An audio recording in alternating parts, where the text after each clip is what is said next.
Hi everyone, thanks for joining in. I'm excited to have Vikki Petraitis joining me today. Hi Vikki. Hello. So just a bit about Vikki. So Vikki is best known for her true crime books, including the best-selling book The Frankston Murders about serial killer Paul Denyer, and her first book The Phillip Island Murder, which has been featured in several TV shows and podcasts. In her true crime books, Vikki has covered everything from police dogs to Lawyer X, the Russell Street bombing, and sex crimes. Her expertise lies in interviewing police and victims to create compelling narratives. And in recent years, Vikki has made two hugely successful podcast series with Case File Presents, which has topped charts around the world and been downloaded millions of times. She is now working with the Case File team developing a new true crime projects, and Vikki began a PhD in creative writing at La Trobe University in 2017 in order to continue to expand her writing skills. She brought 30 years of true crime writing and investigating to create her first work of fiction, The Unbelieved, which I can see you've got your copies there in the back, and I've got my copy if it doesn't disappear here. There we go. And Vikki also is a teacher with a master's degree in IT education. She runs creative writing workshops and short courses in schools and local libraries. And she's also a popular presenter, well known for her compelling true crime and talks and keynote addresses. So sounds like you certainly are a very busy person. Oh my goodness, very busy. Yeah. And wanted to mention as well, I was lucky to meet Vikki, I think, was it 2 weekends ago, I think it was, um, Quite possibly, yes. at the Bad Crime Festival, which was really, really great. And I met a lot of great authors there, which was wonderful. And I also want to say thanks to Alan and Unwin. Anyone watching today, if you ask a question during the Facebook Live, you'll have a chance to win a copy of The Unbelieved. So thanks again, Vikki. Do you want to let me know, or so, do you want to tell us a bit about The Unbelieved? Absolutely. I wrote The Unbelieved over 4 years, and I just took my time with it. And it's a story of a detective called Antigone Pollard who goes back to a country town that she spent a lot of time in as a child, and she discovers certain things about the town that, there's a misogyny within the police. And so she's a detective working against kind of this power where, a couple of women have reported being sexually assaulted at a party and they're not believed and the case is dismissed. And then, of course, when things aren't believed, when women aren't believed, things escalate. And that's exactly what Mm, happens in the novel. So Antigone finds herself investigating these really severe and escalating crimes against women where the drinks are being spiked at pubs and women are being targeted. And she believes them. So I wanted to create a character who was able to help women and help women find their own power as well. So there's a mm, big fight back. She teaches self-defense at the CWA, and women start to reclaim their power when the law's not working for them. So they're getting some really good reviews, and these characters are really resonating with the readers, which is, all a writer can hope for. mm. And this is, I think I mentioned your first book that's not a true crime novel. Why the change? Well, when I started the PhD, I knew that it would take, like I'm doing it part time, so it can take Mm, up to 8 years. mm, And I wanted to kind of find a new skill out of this. So, I mean, I could write more true crime or different kind of true crime, but when you've been doing it for as long as I have, it became it became a challenge for me to say, well, I want to come out of this PhD in the end with a new skill set. And so I decided fiction. And of course, in mm, fiction, you can tell these narratives that, you can't tell in true crime. You know, I'm not in the story in true crime, but I Mm. feel like I can step into this novel and help characters find justice that maybe doesn't really exist in the real world. Yeah, yeah. And we've got a few people watching, so just wanted to remind those watching that if you want to have a chance to win a copy of The Unbelieved, please type in your questions to Vikki and I can read them out. Kelly wonders what inspired you to write this genre? Well, it was always going to be crime because, Mm, you know, true crime, crime fiction.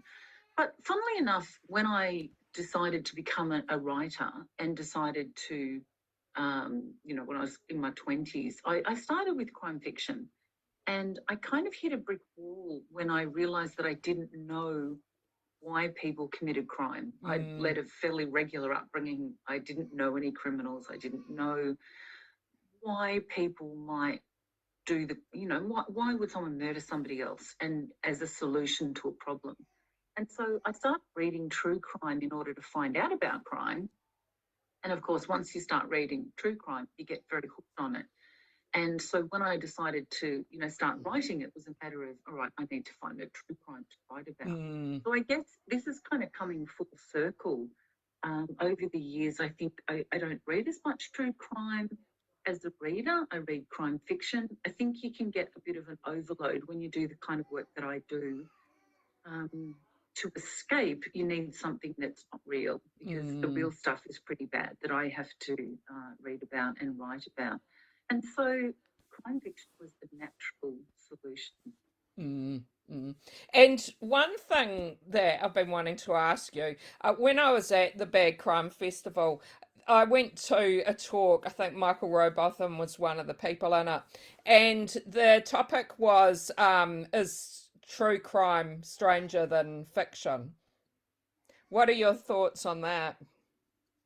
I think a lot of the stuff that you write as true crime, you wouldn't do as fiction Mm. because you know, because sometimes it's just very weird and wacky, and sometimes it's funny. Like I wrote a story about these two young men who had chosen to rob a bank, and they robbed a bank. And you know how you hear about dye bombs? You know, like the dye is put In the yeah, in the money, so yeah, that when yep. they grab out the money and then they grab out one that's got a dye bomb that's going to Mm. go off. So, you know, these guys sort of race out of the bank and then boom, and this dye bomb goes off Mm. and they turn blue. So when the police literally followed the trail of dye from the bank basically to their house, and there Mm. was blue money shoved in the gutter, and they knock on the door and this blue man opens it, and they look like Smurfs, you know, like Mm. I don't think you could write that as fiction because it's so ridiculous that, you know, so you can get some kind of weird and wacky cases, but I think mostly what fiction probably needs to capture a bit more is just the devastation. And this is what Mm. true crime is so powerful because it really looks at the effect that crime has on people. And that's my specialty, like going to Yeah. families and so I wanted to show that in the fiction where the families that women aren't just victims, they're women that are going, I don't want to be a victim. Like this happened Mm. to me, but I'm not going to be defined by it. So Mm. there's kind of this fight back against that narrative that has women um, forever victimized and really two dimensional. And these women are strong as women are. So, yeah, but definitely there are some weird and wacky true crime stories out there. Yeah. I couldn't get to that panel because I think one of my panels was on at the same time, so I couldn't go to that one. Yeah. Yeah. No, it was certainly interesting. Mm. And Melanie wonders if you have any particular crimes that you're more interested in writing about. Oh, definitely. This seems to be a little bit of a trend. I'm not you know, it's a bit of a gender trend where Mm. when you get all the underbelly stuff and that tends to get written by men. And to me, that's drugs and money and guns and um, sex workers and naked dancing, like you saw Mm. on the underbelly. That I'm not interested in that at all Mm. as a writer. Mm. Um, and I think that often you can get male writers will focus on uh, those kind of crimes, but I think what women crime writers tend to focus on um, is crimes that have a um, like a human element to them, and crimes that have a um, you know that you can really interview people and really get to the heart of something and really find truth in what these people are saying. And it's interesting because there's a great documentary on at the moment. John Sylvester made it for Stan about the Frankston murders, which is a case that I've been following for 30 years or 29 years. And he talks to all of his detective friends, and they just cover that 7-week period where the serial killer started killing and when he was caught and confessed. And what I find really fascinating about that is that if I was making a documentary, it would never, ever just be about the police who investigated it and the 7 weeks. It would be about as my podcast will be that I'm making now, it will be about the families. It'll be about the ripple effect. It'll be about the 12-day-old baby of one of the victims who's now, 29 and making a fresh start in Melbourne. And, it's about what it did to the community and what it did to the citizens and the ripple effect and the fear and the why. Why did he do it? And that's what my podcast will cover, all of those things. And I've learned new stuff. And someone said to me the other day, they said, oh, there's probably not a lot more to know. And I was like, are you kidding me? I'm interviewing people all the time that are giving me insights. So I think it's a difference. There is a difference between maybe the way that men and women cover these crimes, but certainly I'm not interested in kind of that male gangland figure who'll commit crimes for money and drugs. Yeah. I don't care. Yeah. Because the motivation is there and you don't have to hunt for it. I'm really interested in, say, the Frankston murders, because it's like, why? How does society create someone who hates women so much? And what can we learn from him so that we'll read the signs better? So it's, I don't know, it's bigger, and there's a very different approach. What about unsolved crimes? Is that something that interests you as well, or? Well, it's funny because my first book, The Phillip Island Murder, was officially unsolved. And when I took it into the publisher, he said, I don't know how this is going to go because there's no solution. And I said, we'll do as well as we can. But what neither of us understood was the fact that there was no solution has meant that since the book came out in 1993, I have had a constant stream of people trying to offer a solution. Yeah, what it does that's to what the I reader. wonder. Yeah. It says, we don't know what happened. Maybe you could help us. So, the people are reading it going, I reckon this has happened. I reckon that's happened. And then people converging on me with all of the things that they know or pieces of the puzzle. And then I collect them. And every time this goes to air on TV or every time I do a podcast, interview, I get more information. And so I fully appreciate the appeal of an unsolved case because people want to help solve it. Does it make you feel a bit like an investigator? Oh my God. I mean, you have to be. Yeah. You get information. I spoke to someone just last week who got in touch, and he's been trying to give his story to the police, and the police, for whatever reason, I don't know, won't listen to him, won't take him seriously. And he's going, I think I hold a piece of the puzzle of one of Melbourne's biggest unsolved cases. And it's like, well, what do I do with this information? How do I, who do I contact? So then I have to problem solve and, figure out what I have to do with it. So, yeah, you do find yourself in weird investigation situations. Yeah. And I have to say, like unsolved crimes is something that really interests me. I think the first time I got really interested was watching the Luna Park in Sydney, the fire, the program about that, and all the different people and the information that slowly came through and everything from people. Yeah. And I think I think podcasters and true crime authors play a really important role in this, because I think when these cold cases, they're not given a lot of attention, just simply because the resources are really stretched and the police are chasing new cases. And I don't think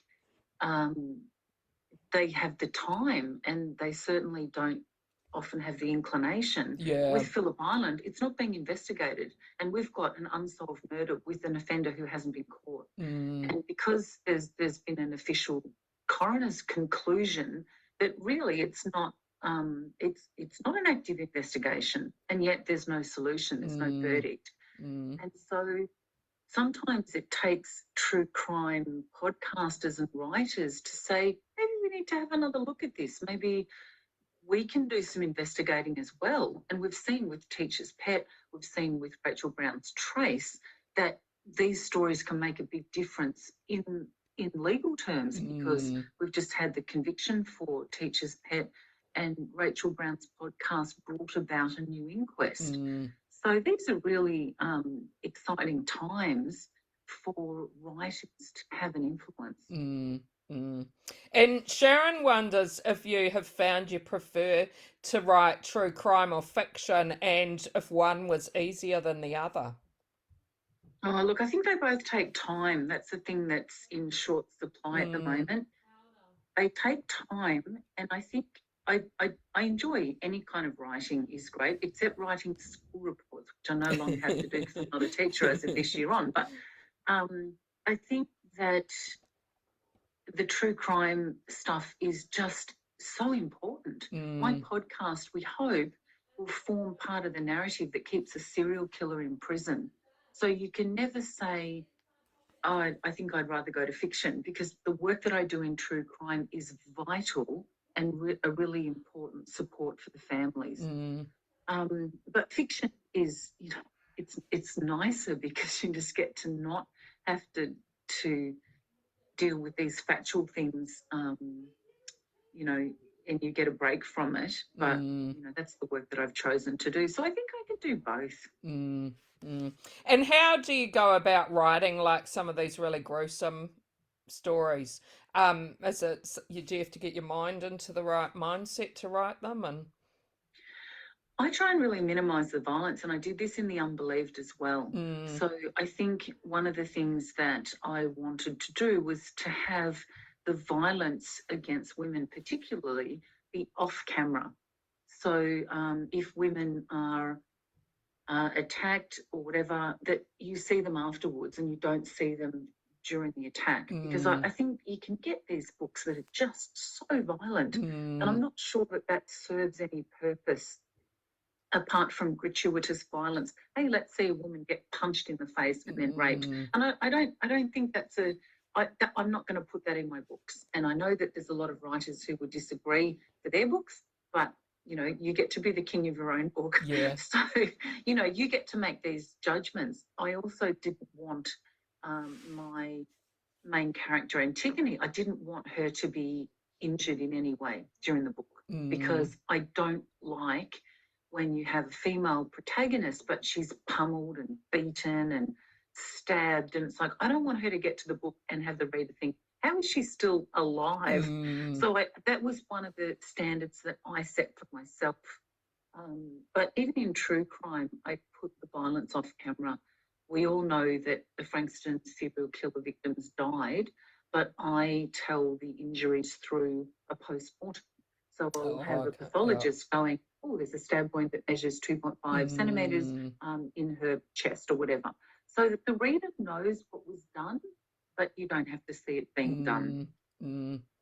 And Melanie says your podcast sounds great.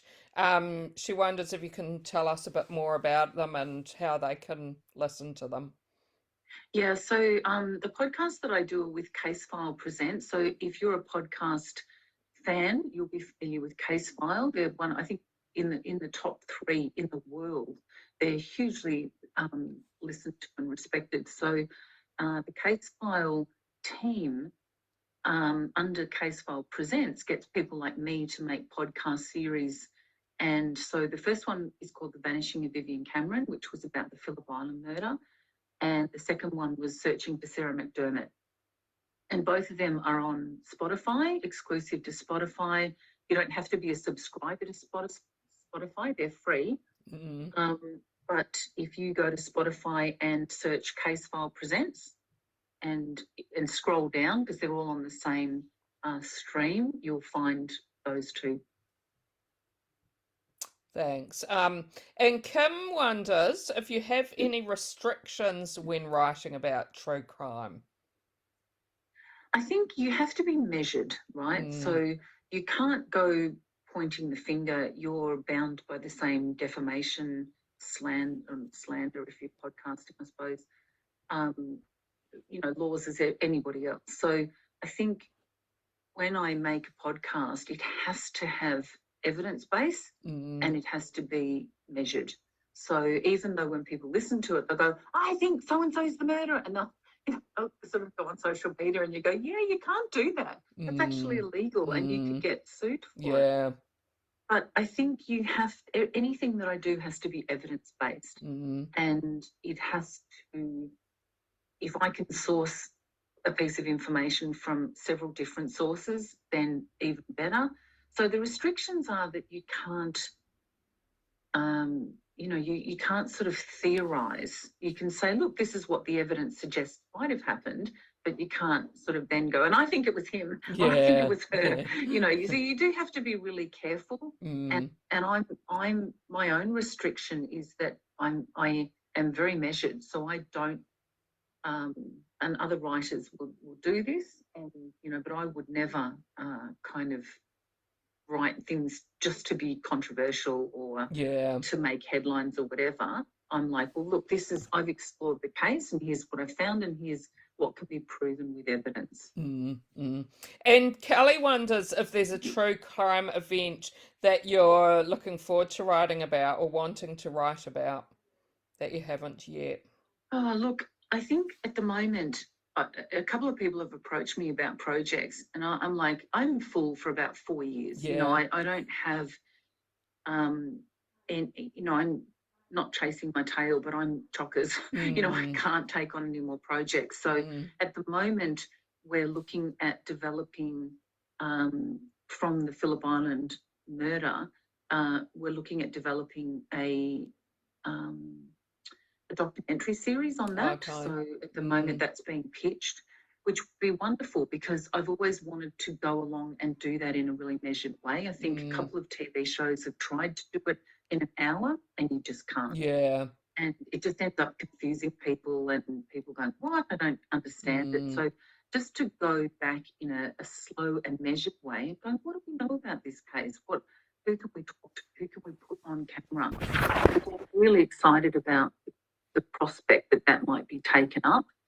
And so if that happened, I'm rewriting the Phillip Island book from scratch to say, here's my journey through this story for 30-something years. And then we want to get the Frankston Murders book out again for the 30th anniversary and then the podcast. And so and then the sequel, of course, to The Unbelieved, which I'm also working on. Yeah, sounds like you do have a lot in the pipeline. Yeah. So at the moment, I just can't take on anything more. So if anyone wants me to write their book, I cannot do it. And what do you like reading yourself? Is there anything you've been reading lately that you'd like to recommend to us? I love crime fiction, so I pretty much try and read everything that comes out. I have a goal of 80 books a year, so I am reading absolutely all the time. One that I loved, which is, of course, scooping up all the awards, is Jacqueline Bublitz's Before You Knew My Name. Oh, yes. And I loved that. I was blown away. And then, of course, there was the... was it once there were wolves? Once were wolves. Oh yeah, is it? Yeah, I know who you mean. The author's name has escaped me, and I think she won. It's a MC Mick. No, her surname's is Mick something, I think, isn't it? Yeah. Yeah. And she I think won a David Award for that. I've just read Mark Hickey's 2 books, Stone Town and Cutter's End. Who else have I liked recently?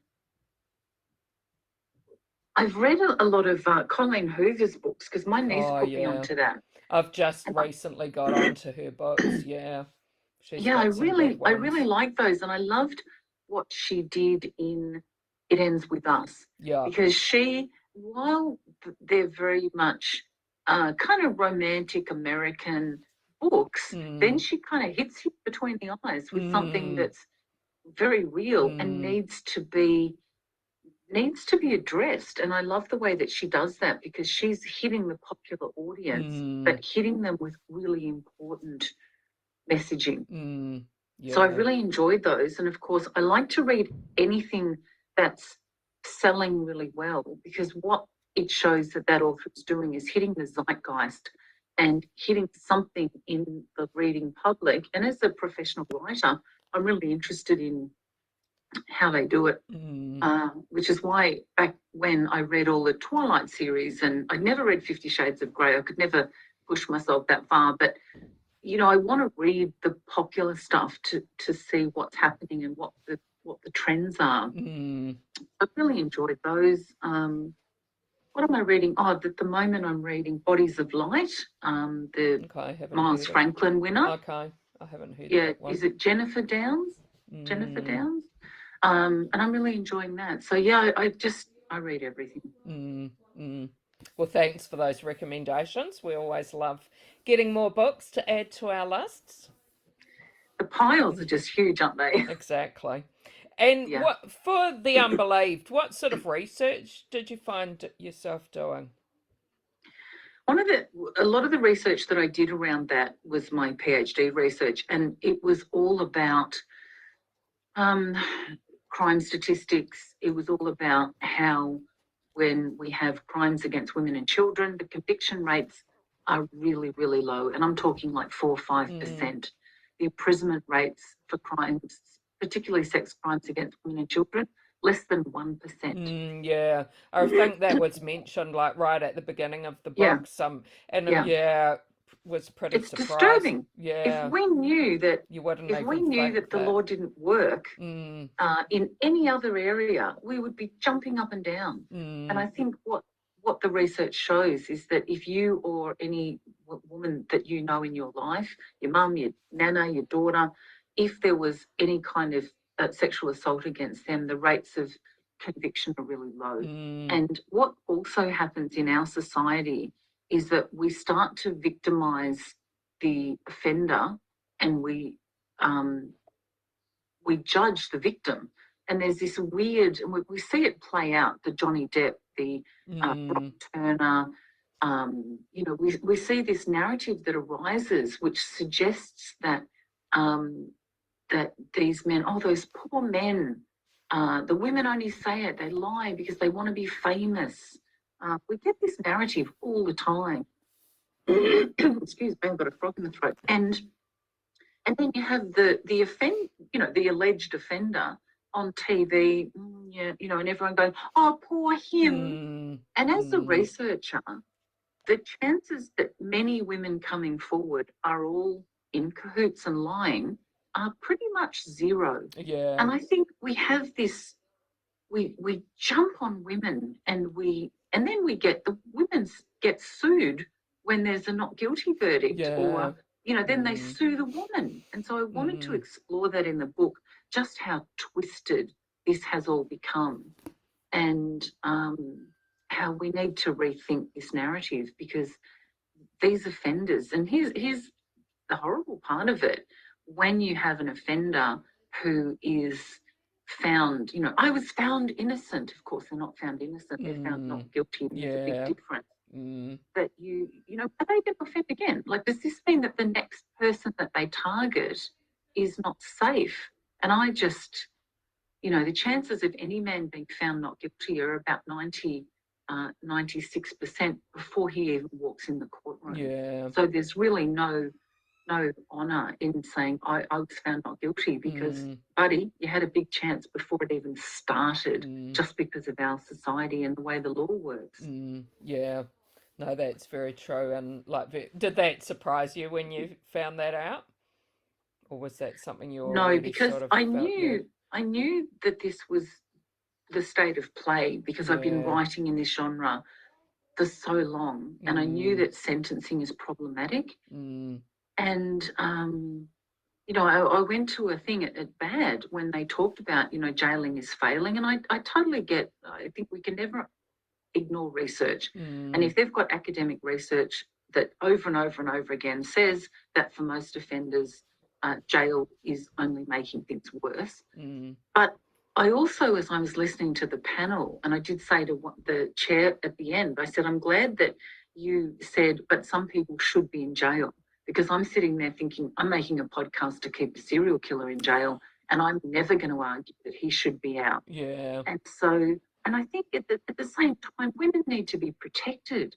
So if you've got rapists that are serial offenders and serial killers, don't let them out. I don't care if yeah, they're there forever, mm, because I'd rather their liberty be taken than my safety be compromised by them when they've had chance after chance and they just reoffend. mm, So lock them up, I say. yeah.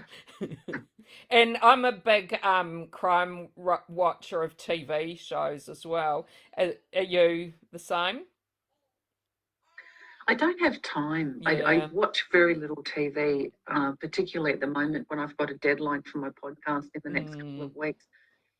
So I find that when I do watch TV, if I get a glimpse of it, I will watch like Escape to the Country, Oh yeah. or, Fix It to Fabulous, like this beautiful home renovation show that's on, I don't know what it's on. But it's this couple in Arkansas that fix people's houses, and it's wonderful. And so I tend to watch things that are as far away from crime Yeah. as you could humanly possibly get, like Escape to the Chateau. Yeah.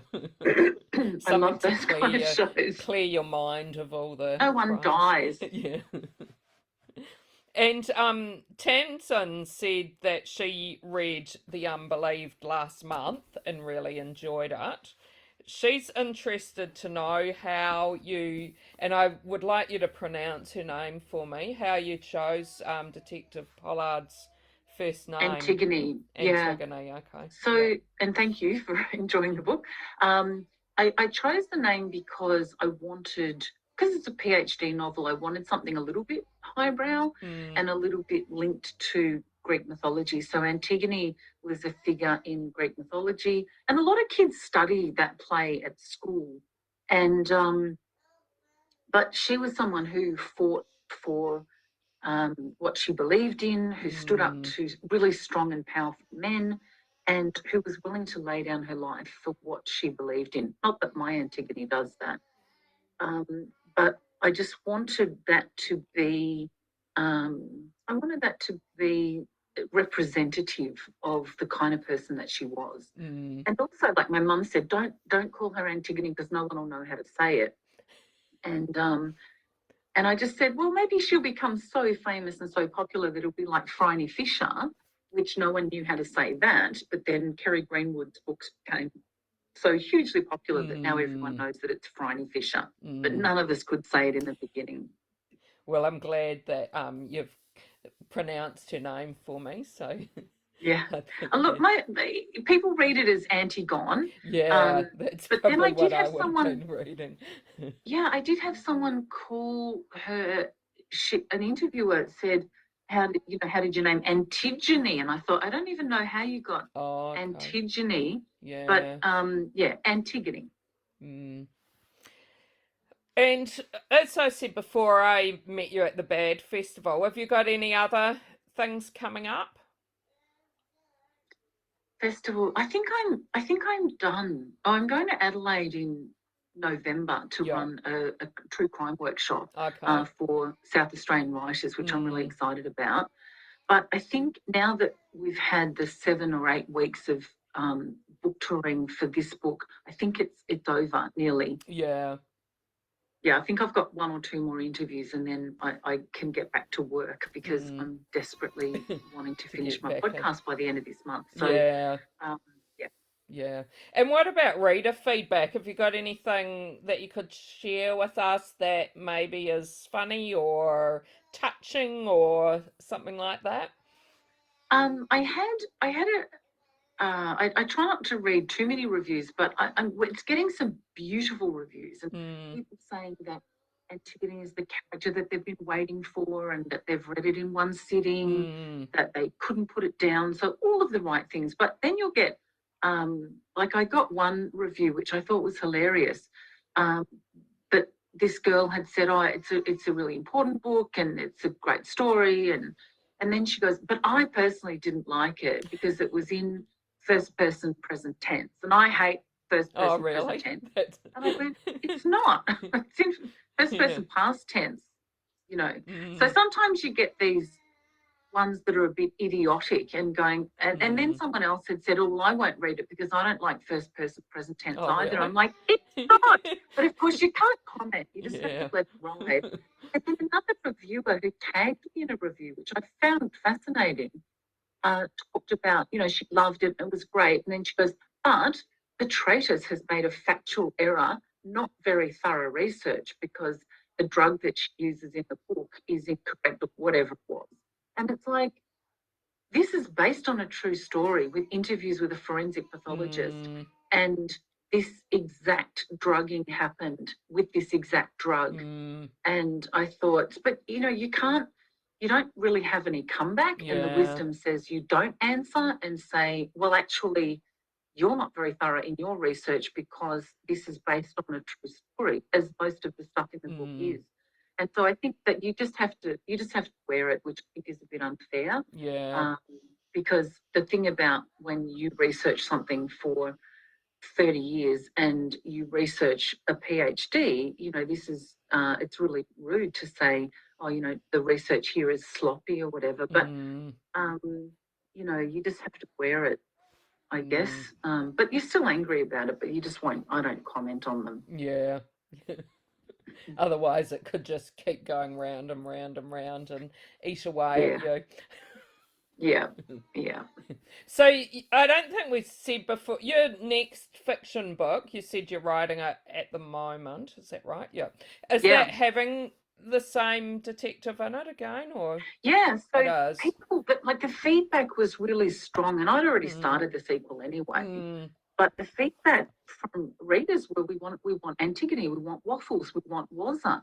So they yeah. love Antigone and Wazza together. I think they make a really good partnership, and they love the dog. Yeah, I So love the name um, Waffles. Where did you get that from? Have you got oh, it? that was funny because I had we hosted my niece's 21st birthday, right? And so it was mostly adults, but one woman had brought these 2 little boys, and Mm, I had my 2 very cute puppies in the laundry, and just a little kind of waist high barrier so that they couldn't get out and run away. And this little boy hopped into the laundry and just sat down on the floor and was playing with the oh, puppies. And I said to him, I said, "Do you have a dog at home?" And he goes, "No, but if I ever got one, I'd call him Waffles." I how thought, "You've cute. put a lot of thought into this." So I stole that name. I thought, that's a great Yeah, aspirational name for this little kid. It's like, I'd call him Waffles. Oh, yeah, that's very I'm cute. happy to go with Waffles. Yeah. Well, I'll be looking for. I've started reading The Unbelieved and really enjoying it already and loving the characters in it. So I'll be looking forward to reading a sequel. Yes, I just have to find time to, Yeah, it sounds like you do have a lot going on. yes. But it started, it's Mm, almost a quarter of a way. So all the setup is done, and it's just a matter of finding time. But once my mm, podcast is finished and out and sent off, I think I'll have a little bit more time to finish it. to get, yeah, yeah. Well, thanks so much for chatting with me. It's been great talking to you. And it was lovely that we got to bump into each other at BAD, so that we Yeah. went, "Oh, I'm coming on your podcast or your online Yeah, presentation." yeah. And thanks for the people who asked some questions. We had some great questions. Thank you. Excellent. Thanks. Bye, everyone.